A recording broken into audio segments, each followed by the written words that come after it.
Okay, it's an incredibly packed morning. There's so much going on in the life of the church. My name's Dave. For those who've not met me before, I'm going to be speaking this morning. And this is a talk that wrote itself during one of the Focus worship services. So this is very much coming from what you've just heard about and the things that people said about Focus I'll be echoing.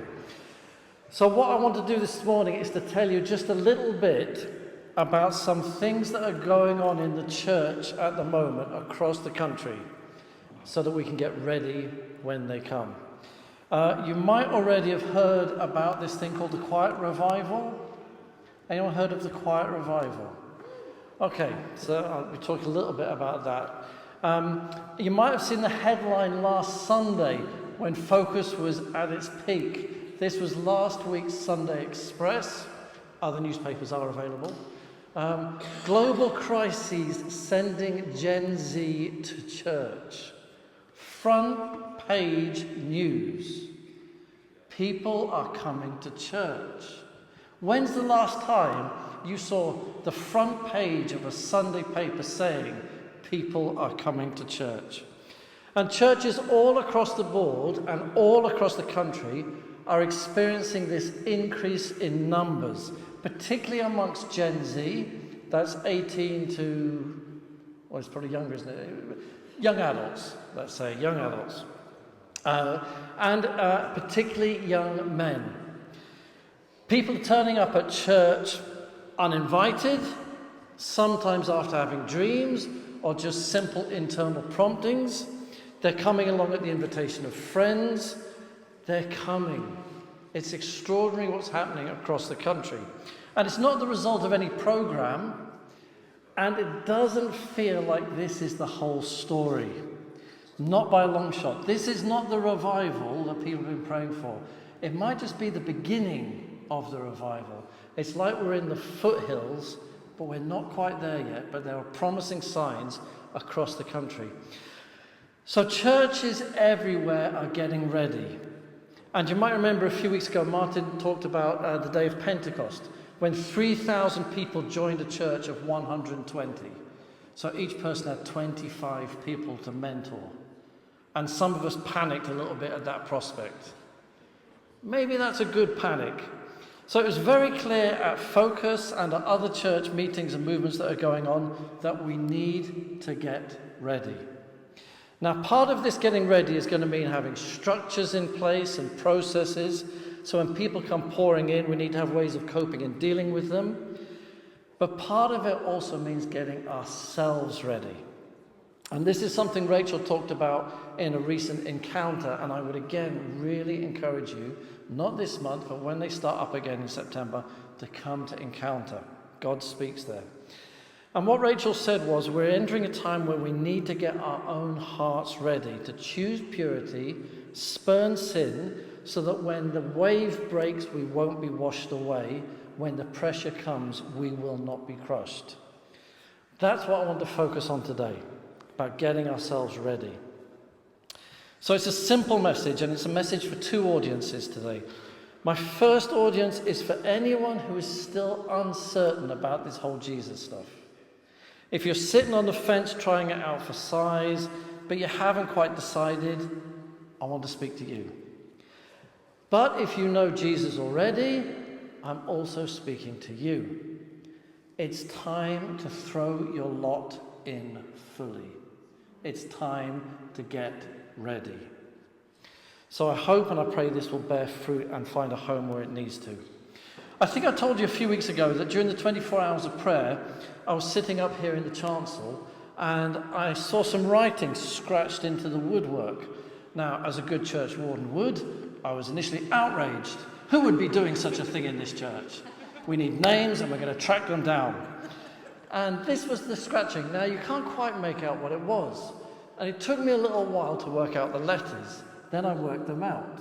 You can't see the C because of the light on the picture. Calcott, June 1923. 102 years ago, this was scratched into the woodwork up here. And I tracked down who William Calcott was. This was a 7-year-old choir boy who was bored out of his skull in a choir meeting and scratched his name into the woodwork. And in fact, when I've looked throughout the whole church, he also scratched his name at the back up there. But it's a bit better writing now, up at the back. So William Colcott marked his name in this church twice. He made himself part of this church. He's still here. We're talking about him. He's part of St. George's. And I think even as a 7-year-old bored choir boy, he was onto something. I'm not saying you should scratch your name into the woodwork. Please do not. That is vandalism. And I do know who you are. But he was onto something about scratching his name, wanting to belong. But as a 7-year-old, he was not aiming high enough. Luke 10:20 tells us, "Rejoice that your names are written in heaven." The church is not the goal. Having our name in the church is not the goal. Our names are written in heaven. We are known in heaven by name. Your name is written in heaven. And I think alongside your name, there might be some other things written. Not your qualifications, not the honours of the world, not the great reputation or the profit margin you managed to win. None of those things. I think what will be listed next to our names are the names of the battles that we allowed Jesus to win on our behalf. Like the medals, military medals that sometimes have the battles that were fought, I think next to our name will be the names of the battles that we fought and won with Jesus. Because they're the skirmishes that won our souls. The sites of your weaknesses can be the battlefields of Christ's greatest victories in your life, if you hand them over to him. I am certain that the greatest glory in my life has come through those moments of weakness, but when I have handed it over to Christ, his name has been glorified through those moments. Now, you might be sitting thinking, but you don't know me. That sounds nice, but you don't know what I've got up to. You don't know what I've done. You don't know what I say when there's no one else hearing. You don't know me. I don't need to know you, because he knows you. He knows you. And he knows the names that you've been labelled with in your past. He knows the things that have been said that have stuck to you. Because we each have names that have stuck to us over the years. People have said things to us. They've marked us. Stupid, weak, dull, addict, ugly, needy. I don't know what marks you have that you carry. You will. Unloved, difficult, left out, forgotten, not as good as. Whatever those names are that you carry with you. And we've marked ourselves as well as we've gone through life. We've written new names on ourselves. Lust, rage, whatever they are for you. And we carry those names throughout our lives. Problem is, you've got to cover them up. You've got to keep those things hidden. You can't let anyone see those things. So when it comes time for showing yourself, I can't. I've got to keep that hidden. That takes a lot of effort to keep that hidden. And the hiding comes at a cost. So what happens when it's time for us to show ourselves, to put our hands up, to say, yes, I'm here, and those things start to show? Because the day is coming when we are going to have to stand up and be counted. The day is coming. And cowering away and hiding, that is no way for an army to fight. That is not what God wants for his people. He doesn't want us covering up and hiding away. That's not what it's about. So we have to take those things, and we have to take them to the cross, and we have to take them to God, and we have to confess them.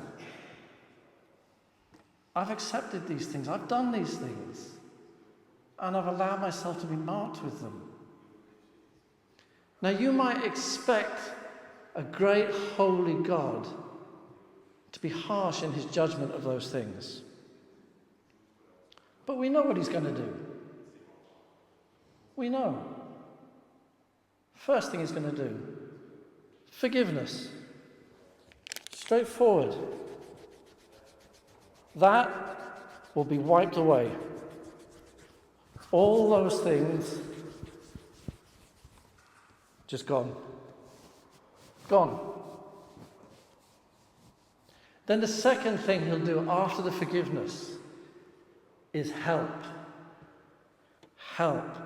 He will fight for you. He has fought for you. He has won you. And he will station an army around you so you don't need to go back to those places. All you need to do is remember him and not open the door again to those old ways. But he's done more. We know this from Isaiah 49. Our name is not just written in heaven. See, I have engraved you on the palms of my hands. Your name's not just written in heaven. Your name is written in the very palm of God's hands. You are written in the palms of his hands. And not just written, but engraved. That is deep and hard and lasting and difficult. Right in the palms of his hands. Right where the nails went. You have always been before him. Everything he's done, that's what your hands are for. They're for doing things. Everything he has done with you before him.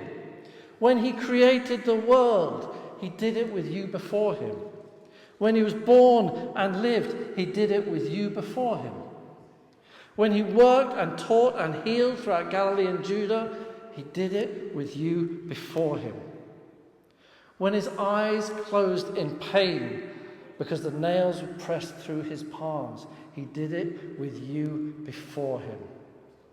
And when he rose and he showed the apostles the marks in his hands and his side, he did it with you before him. Always. He is never too distant, never too busy, never too distracted, never too important for you. Never. Jesus has not forgotten you. Not at all. However far away you thought you were was not far enough to escape him. However dark you made your life, it was not darkness to him, because your name is engraved in the palms of his hands. And he says even more than that. All those names that have been wiped clean from us. He says in Revelation 2, whoever has ears, let him hear what the Spirit is saying to the churches. To the one who is victorious, who lets Jesus win the victories in their life, I will give some of the hidden manna, and I will also give that person a white stone with a new name written on it, known only to the one who receives it. A new name, a new identity given to him who is victorious, who lets Jesus fight the battles. He has that for you. After the battle. So he wants you to fight the battle, to let him fight the battle in your life, to allow nothing to get in the way between you and him, not to own any of those things, but only to own the name that he would have you called by. So in the days ahead, when God is moving in this land, he's doing something new. In the church, he's doing something new in us. And he's giving us a new name. Now, I don't know what your new name is going to be. Each of us will get their own new name, I think. And I can't wait to hear those names. those names of victory. But maybe in the meantime, he has written something new on us. Maybe he's written something on us that we need to own for ourselves. Maybe he has written on us, the kings, property of the king. You are property of the king now, not of those other things. If you're property of the king, the message is clear. You belong to him, so enemies, stand back. You're chosen, you're wanted, you are loved, you have been won, you have been bought at a cost, and you now belong to him. You are now sons and daughters of the king. So this brings us to what's going on in the church at the moment. A mobilization alert is being sounded throughout the churches. There's an alarm bell ringing that we need to hear. An alarm bell, all armed, get your arms, get into position, get ready now. We need to get ready now. There is a mobilization alert sounding throughout the church in this land and around the world. So gather your things, sort your stuff out, know who you are, and be ready for when the action comes. Remove anything that hinders, anything that blocks the way between you and God, because he needs us to be ready. I think what God is going to need in this time from us is for us simply to be useful. For me, that's the highest calling of a disciple, to be useful. And by being useful, what I mean is being ready to do whatever is needed to build the kingdom here and now.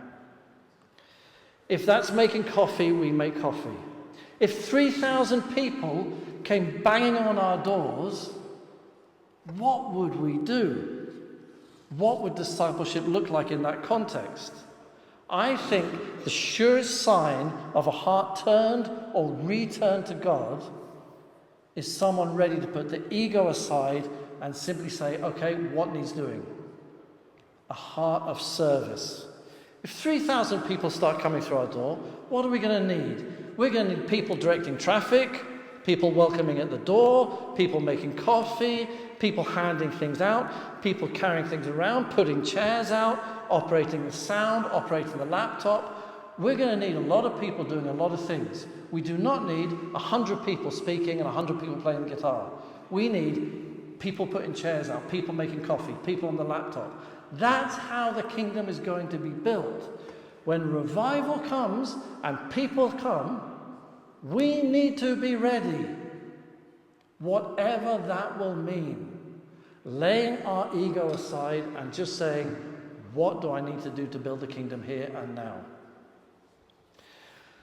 So that's my question with the mobilization, with the alarm bell ringing. Are we ready? Are you ready? Are you ready with a pure, alert, responsive, serving heart? Have you cleared the ground of all those old things that hold you back? And are you aware of your identity as property of the King? Because we need to hear him clearly now. We need to be clear channels with no blocks so that his grace can flow straight through us. And the reason is really, really simple. If God has a plan for someone, and he wants us to be the one responding to that plan to save that person, and we're blocked because of sin in our life, because we can't hear God, because we're hiding, and that person doesn't get to hear the message, that's a heavy burden. But if we are clear and we've got rid of all those things and we can hear God speaking and we can act when God says to act, my goodness, when you start to see God acting through you, there is nothing like it. Nothing. So, let go of everything that will hold you back, everything that gets in the way, and accept that white stone. You know, it was with a stone like this that David conquered Goliath. The strongest, most powerful, most frightening thing that could not be defeated took a stone. It's also stones like this that God's going to use to build his temple. It's people like us. So please stand with me. At the front of the church and in the chapel, there are baskets of small white stones. There are 4 up here in the chancel, and there are 2 in the chapel. If you felt God speaking to you, or you just want to come and take a stone after the service, please do. Take it, hold on to it, carry it with you as a reminder. Put it somewhere where you will see it to remind you of who you are and what you're being called to do. A stone, strong, unbreakable, white, pure, chosen, loved. And after the service, if you want to come for prayer in the chapel, please do. As I say, there's 2 baskets there. There are others up here. But do not let this moment pass. You have to be ready for what's coming next. And trust me, when God acts in the days ahead, there is nothing that will compete with that in your life. When you see God acting, there is nothing better in this life. And the reason is straightforward. He's the very thing your soul was made for. Not those empty things that leave you empty. Something solid and reliable and pure and clean and unchanging. He knows you. He's chosen you. So we're going to have a time of worship, and then at the end, while people are having coffee, if you want to, please feel free just to come, take a stone from up here, or if you're getting prayer, there are some in the chapel, and take that stone home. And let it be a reminder of who you are in him, and of the task that's ahead that he's chosen and called you for. Let's worship God together.